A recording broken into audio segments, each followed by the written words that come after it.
На площах військові зносили туди якісь речі з будинків, перебираючи, обираючи якісь дійсно цінні речі для музеїв. Півроку після початку повномасштабної в мене почали з'являтися думки, що б я могла зробити такого, от як митець, щоб показати оцей супротив. Це про статок, це як такий елемент більше соціального статку. На цьому фейсі це мій авторський дизайн. Будь-яке мистецтво, яке знаходиться в ізоляції, це про занепад. Це унікальні техніки вишивки, багато з них втрачені, багато з них вдалося відновити, зокрема кримським татарам, які сьогодні знаходяться на півострові. Від жінки дорослої кримської татарки, яка сказала, що якби не їх батьки, вони б ніколи не повернулися в Крим, тому що батьки мрійниками були, вони постійно мріяли.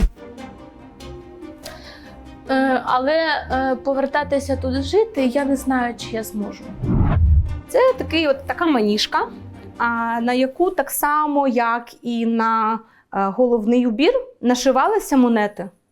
Вони могли нашиватися ось так щільно, звичайно, це для більш заможних таких сімей було доступно.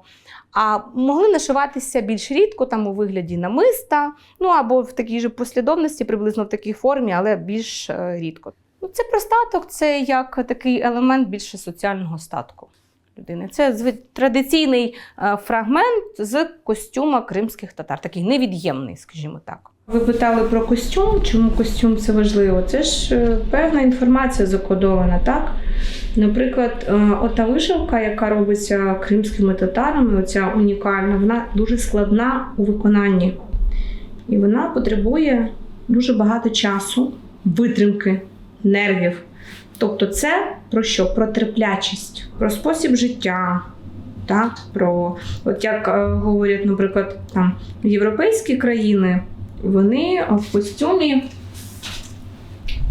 навіть сучасні, віддають перевагу таким пастельним, стриманим кольорам. А в нас, наприклад, а в нас, наприклад, це яскраві дуже кольори, вишивка, наляписті, якісь квіти там такі, да?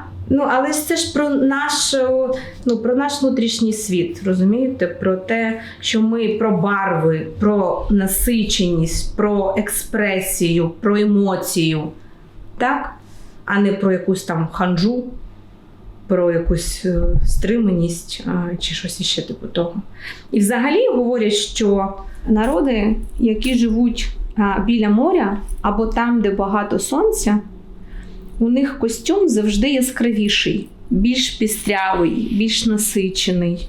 А люди чим північніше, там, де холодно, там, де сніг, морози, там одяг більш стриманий в кольоровій палітрі, в своїй пістрявості, тобто він більш стриманий такий. Це теж, мабуть, впливає.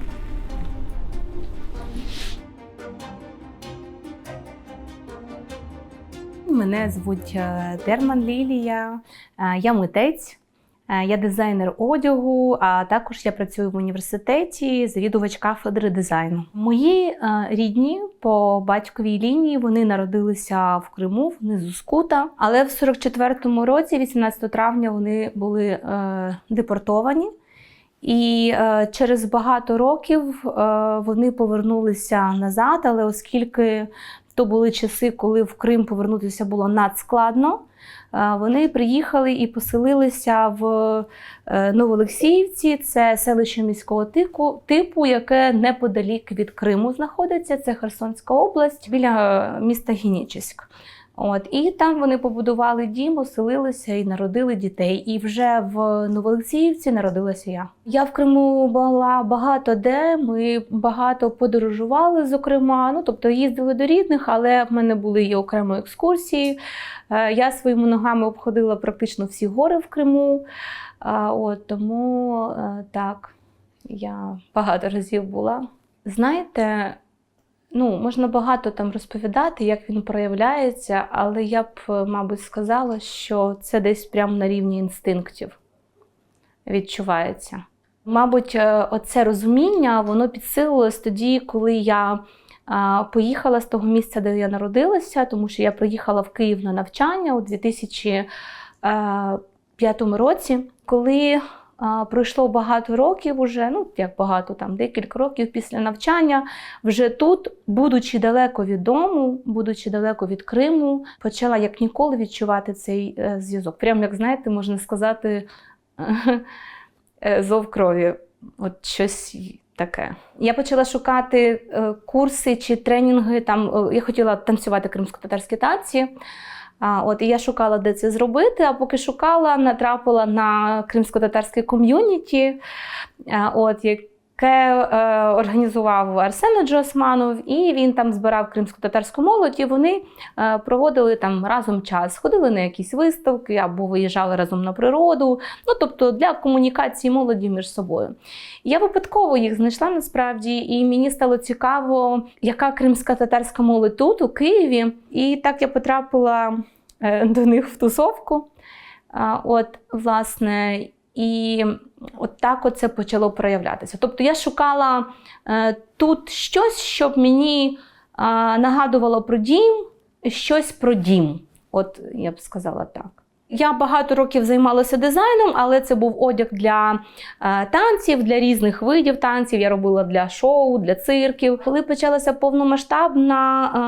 повномасштабка, якось все в голові дуже сильно перевернулося. Цінності також переформатовуватися почали. І десь за півроку після початку повномасштабної в мене почали з'являтися думки про те, що б я могла зробити такого в культурно-мистецькому, як митець, щоб показати оцей супротив, щоб наблизитись додому, щоб дати можливість тим кримським татарам, які знаходяться тут в Києві, не втратити оцей зв'язок, не втратити свою ідентичність. І я для себе знайшла відповідь. Я почала робити кримсько-татарські чоловічі головні убори, які вважаються традиційними, з каракулю. Тут у нас на території не окупованій ніхто цього не робить, немає майстринь, бо з цим матеріалом трошки важко працювати. І, власне, я почала думати, як мені це зробити, і почала з цього.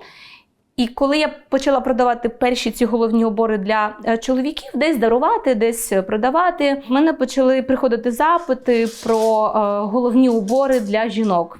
І трошки пізніше я почала робити феси. Це жіночі головні убори. Це бажання народилося не тільки від того, що тут цих виробів не купиш ти, а ще й, зокрема, це було пов'язано з тим, що, наприклад, там в нас, в українців є День вишиванки, і вони всі одягають вишиванки або на якісь свята, на Різдво, в кожній сім'ї це по-своєму. І є що одягти, якась річ, яка показує оцю ідентичність, національну, або той же віночок, наприклад. А у кримських татар немає в сучасному баченні якихось таких елементів одягу, які б так само можна було одягати на якісь заходи. І тому мені захотілося зробити з одного боку щось традиційне, а з іншого боку, в сучасному баченні, так, щоб ці речі або аксесуари, або окремі деталі одягу можна було одягати вже в сучасному контексті,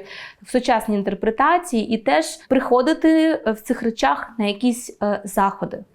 Наприклад, на цьому фесі це мій авторський дизайн, просто я взяла ті окремі фрагменти зображення якихось квітів, які відносяться саме до жіночого. І там ще він не просто жіночий, а там деякі, наприклад, зображення говорять про вік. Тобто, наприклад, орнаменти для дівчат, які на виданні, і для дівчаток – це різні орнаменти. Є такі універсальні орнаменти, які, в принципі, просто для жінок всіх вікових категорій. І, наприклад, в цьому орнаменті я сама складала цю композицію, знаходиться гвоздичка, така сама яскрава, в центрі композиції, навколо вже неї розгортається ціла історія, яка там бажає зростати жінці, бути здоровою, плідною і таке інше. А ось, наприклад, цей орнамент, я його не вигадувала. Є автентичний виріб, який зберігся з тих часів. І він там, в поганій якості, бо це стара річ, але його зображення доступні в багатьох книжках з історії костюма кримсько-татарського, навіть в просторі інтернету. І я взяла той фес як основу, але він був весь зашитий. Я залишила лише фрагмент і деякі там моменти, бо там ще було багато, наприклад, дрібних деталей, я їх прибрала і залишила лише найбільші ключові такі орнаментальні рішення, які були йому притаманні. І, власне, спростила, умовно кажучи, я спростила автентичний виріб, прибрала зайве, щоб його більш осучаснити, здешевити. В моєму прагненні, щоб ця річ була доступна для людей з різним фінансовим достатком. Тому будь-яку річ, яку я роблю, звичайно, я можу зробити складну, дорогу річ, але в пріоритеті в мене це речі, які будуть більшій кількості людей доступні. Можливо, це навіть соромно признатися, так, але до того, як я почала цікавитися цією тематикою, я знала не так багато про кримське татарське мистецтво як таке. Тому що спочатку задовольняються базові потреби, так, а потім вже мистецькі, духовні якісь питання. І я, власне, перш ніж створювати перші речі, я вивчала кримсько-татарське мистецтво, і це не тільки головні убори, це і в цілому костюм, і інші види мистецтва, такі як там картини, скульптура, кераміка, багато всього, так. І, власне, відкривати почала для себе це кримсько-татарське мистецтво. І вже сьогодні можна сказати, що я знаю дуже багато про це, тому що я перечитала багато книг, скажімо, щоб робити коректно свою роботу, і не дай Боже, це не було так, як, наприклад, це було в Радянському Союзі, чи так, як відбулося з українським традиційним костюмом, тому що, наприклад, в Радянському Союзі це все було спотворено, перекроєно і подавалося зовсім інакше. Тобто фахівці знають, що козаки не носили сині шаровари, що там до середини 19 століття не було на одязі вишивки як такої. Тобто дуже багато речей, оцих сценічних, які ми сьогодні бачимо, вони не відповідають дійсному, автентичному кримсько-татарському костюмі. Це спотворена реальність Радянським Союзом для того, щоб перетворити воїна-козака на якесь там посміховисько чи щось подібне. Так? Тобто стерти історію, стерти витоки. І тому, перш ніж робити такі речі, в цілому не тільки я, а й усім варто спочатку вивчати історію, хоча б ту, що вам доступна, і вже потім щось робити. Чи є щось в національному одязі кримських татар? Можливо, якісь візерунки, чи може якісь особливості, які якраз не притаманні іншим? Насправді дуже багато, практично все. Матеріали, з якими працювали, це стосується і самої тканини, і оздоблення, з яким працювали. Це орнамент, орнек, який є неповторним і в інших культурах, наприклад, у турків, або у казанських татар, або в Узбекистані, це інші орнаменти. Вони мають іншу пластику ліній, яка не притаманна кримсько-татарській, наприклад, кримсько-татарському орнаменту. Цим відрізняється. Або це, наприклад, унікальна техніка філігрань. Коли робилися, наприклад, пояси або окремі деталі на феси, на головні убори з срібла, з металу, з золота, з різних матеріалів насправді. І ця унікальна техніка, вона особлива, бо там також використовуються фрагменти кримсько-татарського орнаменту, але в неї є свій стиль. Тому що філігрань, вона часом зустрічається і в інших народів, там в Європі є вона, але коли ти дивишся на філігрань кримсько-татарську і порівнюєш її з якоюсь іншою, то ти бачиш дуже велику різницю. Вона суттєво відрізняється. Орнаментами, пластикою лінією, організацією композиції цих окремих елементів і таке інше. Це унікальні техніки вишивки, які є у кримських татар. Їх достатньо багато і там можемо 5-6 основних назвати, але, наприклад, ці техніки не використовувалися в інших культурах.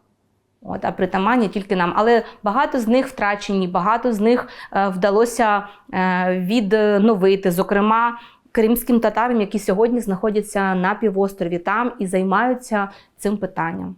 Справа в тім, що в кримсько-татарському костюмі трошки інша історія. Вона пов'язана, перш за все, з депортацією. Тому що, коли відбулася депортація, практично всі цінні речі, вони були знищені. Книги, література, реальні об'єкти мистецькі, так, в тому числі побутові. І після того, як кримських татар погрузили в вагони і вивезли, на площах військові зносили туди якісь речі з будинків, так, і туди вже запрошувалися етнографи, які копалися, грубо кажучи, в цих речах, перебираючи, обираючи якісь дійсно цінні речі для музеїв. Ну, а те, що не потрібно було, те вже там якось вони ліквідували. Це до того, що одна з ключових проблем – це те, що практично не залишилося артефактів. Їх дуже мало, і більша частина речей, яка зберіглася, вона зберігається десь в Росії в музеях, зокрема в закритих якихось таких сховищах, або це приватні колекції, де люди все ж таки там під час депортації змогли взяти з собою і вивезти. От, наприклад, у моєї бабусі, я пам'ятаю, я була маленька, то в неї був фес, червоний такий з монетками. От. Я дуже ще маленька була, я його там чітко не пам'ятаю, я просто пам'ятаю, що оця такий кліпова згадка про те, як там тримали цей фес, який він був там потертий, що на ньому були прям зрізані монетки, і прям це було видно, бо там ниточки стирчали. І мені це, як малій дитині, червоний фес з золотими монетами, дуже, мабуть, таке враження викликало, що я так яскраво це запам'ятала. Кримсько-татарські феси, вони, жіночі головні убори, вони часто прикрашалися монетами. Вони могли бути буквально золотими, але найчастіше там це було позолота якась. Це як про спадщину, там те, як от в мусульманській культурі жінка все, що на собі має, то це її спадок. Так? Тут так само це прикраса, яка говорила про соціальний статус, наприклад, жінки. Так? Зокрема, ну і коли ці речі вони змогли собі забрати в депортацію, то вже там, в ситуації, коли не було нічого їсти, зрізали ці монети, продавалися, і за ці гроші буквально родина харчувалася. Насправді це стало одним із засобів виживання там. Тобто ці артефакти, якщо вони не були знищені тут, то вони розчинялися там. Бо сьогодні, наприклад, етнографи, історики, мистецтвознавці, тобто люди, які займаються вивченням кримсько-татарського мистецтва, спадщини кримсько-татарської, дуже часто знаходять кримсько-татарські речі, там, наприклад, пояси, зроблені у техніці філігрань, або ті ж феси, або ще якісь окремі елементи костюма, наприклад, так, то вони знаходять це в різних країнах, і в Туреччині, і в Узбекистані, і по всьому світу буквально, тому що за відсутності прожити, прохарчуватися, люди продавали найцінніше, що вони з собою змогли вивезти, і таким чином теж ця історія розпорошувалась по всьому світу і втрачалася. Будь-яке мистецтво, яке знаходиться в ізоляції, це про занепад. Ми не можемо розвиватися без того, щоб презентувати свій продукт в усьому світі вільно. Так? Тому що кримські татари, які залишилися там, з одного боку ми бачимо, що там все ж таки розвивається кримсько-татарська мода, навіть відбуваються покази. Там дійсно є прекрасні дизайнери, які представляють цікаві кримсько-татарські, але вже сучасні образи з одного боку. І майстри роблять свою роботу, і з кераміки, і багато художників насправді, і костюм, і вишивка. Все це кримські татари, які знаходяться на півострові, намагаються відновлювати, зберігати настільки, наскільки в них вистачає сили і оцього простору законодавчого. Так? з одного боку. А з іншого боку, вони ізольовані там, і показати це надбання вони не можуть більше ніде, окрім як один одному там. І це є дуже великою проблемою. Це можна порівняти з тим, як розвивалося мистецтво в 20-30 роки, коли митці українські, радянські в цілому, так, вони були ізольовані залізною стіною від мистецького світу, яке було за межами Радянського Союзу. І дуже важко, коли ти обмежений невидимими законами, так, можна сказати, я б їх назвала так, впливом Росії, розмиванням культурних традицій і взагалі культури як такої, тому що ще за радянських часів татар намагалися не розмежовувати. От є казанські татари, є башкірські татари, є кримські татари, насправді татар багато. І вони це називають всіх татарами. Але насправді це різні народи, це різні етноси, вони мають дуже різну зовнішність, різну культуру, різну естетику. Ну, те, що вони, можливо, там мусульмани в більшості випадків, не робить їх як спільний знаменник татарами. Так? Вони все ж таки дуже різні. З мого особистого бачення хочу сказати, що, наприклад, там під час весіль ми спостерігаємо таку тенденцію, що, наприклад, на весіллях дуже часто грає музика казанських татар або турецька. В рухах також проявляються, ну, скажімо, традиції тих культур, тієї нації, а не кримсько-татарської. Хоча кримсько-татарська традиція все ж таки навіть в танці, вона продовжує співіснувати, але ми бачимо, що от тих вкраплень з інших культур, їх стає більше і більше. І це, ну, зокрема, також про вплив. З одного боку, певно, складно опиратися, бо опиратися активно можна рік, два, три, ну скільки можна активно опиратися? Вибачте, але вже 11-й рік. Там уже народилося багато дітей, які є представниками нового покоління, які ніколи не бачили материкової України, які ніколи не чули української мови, навіть якщо їх батьки проукраїнські. Про це ж теж ніхто не говорить, але щоб діти не виказали сім'ю, то про це теж мова не йде. І, звичайно, ці діти, ну, зокрема, їх батьки, можуть відгукуватися або наслідувати ті культури, до яких у них є доступ. А з іншого боку, коли ти втрачаєш свою історію, коли ти втрачаєш знання про мистецтво власної культури, як не кажи, навіть якщо ти там не людина з світу мистецтва чи не дуже цим цікавишся, але будь-який простір, якщо він пустий, його починають чимось заповнювати. Або ти починаєш чимось його заповнювати. І тут питання в тому, чим ти його наповнюєш, або чим тобі дозволяють його наповнити. Ну, тобто це, зокрема, стосується і людей, які знаходяться на території України. У нас так залишилося багато наративів з Радянського Союзу, що навіть на території України вже на 11-му році окупації люди інколи говорять про кримських татар як про татар, а не про кримських татар. І навіть не розуміючи, чому це некоректно. Так? І якщо ми сьогодні не будемо розповідати про те, що таке Крим, хто таке кримські татари, яке це кримсько-татарське мистецтво, через конкретні дії або залучення в конкретні практичні якісь проекти, де ти можеш відчути на смак, наприклад, якщо це кава або кухня кримсько-татарська, подивитися, пощупати цей костюм, тобто мало про це говорити. Треба це відчути, побачити, як дитинка на смак, на зуб. Так? І якщо ми не заповнимо голови людей, українців або тих, хто проживає на території України, коректною інформацією, дійсно тими фактами, які відбувалися з кримськими татарами, з їх мистецтвом, з культурою і таке інше, то це зробить хтось за нас. І чим це буде наповнено, це вже інше питання.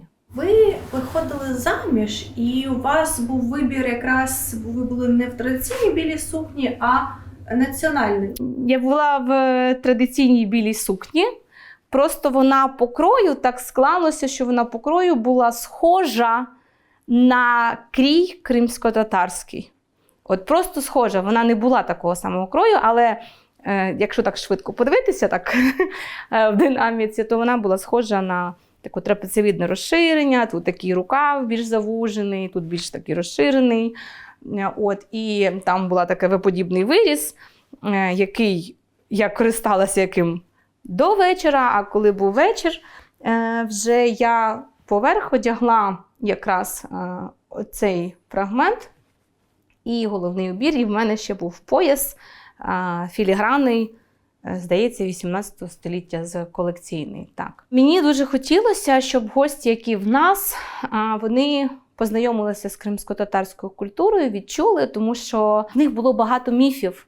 Вони прям деякі з них боялися йти на весілля, бо не знали, як себе поводити, як треба одягнутися, що казати, як казати. Ну, тобто там було дуже багато питань. Я вирішила не розповідати, там, розвінчуючи ці міфи, а я вирішила просто показати, так? Дати можливість доторкнутися до цього, щоб вони не просто там теоретично зрозуміли, а відчули це. Так, деякі речі я шила сама, а оцей виріб мені допомагала робити мама чоловіка. Бо я вже фізично не встигала. Так, а вона майстриня, вона теж знається на шитті, тому вона це змогла зробити теж якісно. Моє дитинство пройшло на березі Азовського моря, і я за ним так сумую дуже сильно.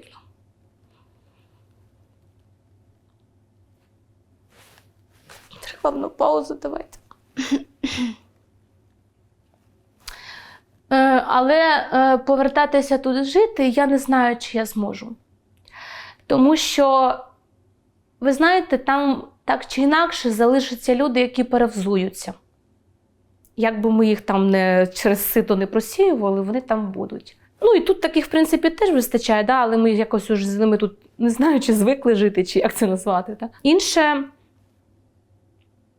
мені здається, що між нами сталася така велика вже прірва між тими, хто знаходиться багато років в окупації, і тими, хто знаходиться тут, в способі мислення, у сприйнятті інформації, у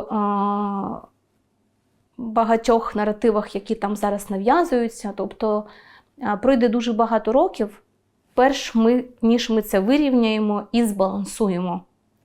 Я не знаю, чи я буду психологічно готова до цієї боротьби. От я просто кажу правду. Я знаю людей, які точно готові. От. А я, можливо, через мистецтво так. Можливо, через студентів, які знаходяться тут. І, можливо, я могла б стати отим провідником, який би брав студентів тут, знайомив їх з культурою там, частково тут, розповідав їм про це і, наприклад, їздив з ними туди, там, на різні екскурсії, заходи, мистецькі якісь події, ну або що, так, освітянські події. І бути отим провідником туди, в той світ, який я знаю, в той світ, який я люблю, який я ціную. Але чи зможу я жити там?